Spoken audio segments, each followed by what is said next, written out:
that's not always the case.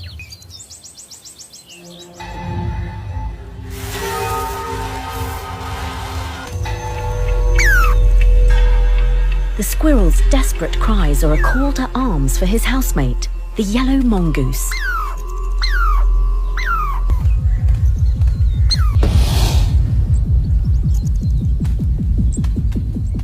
He's a highly venomous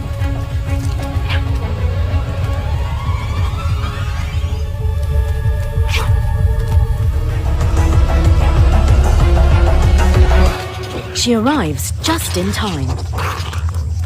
But it's not over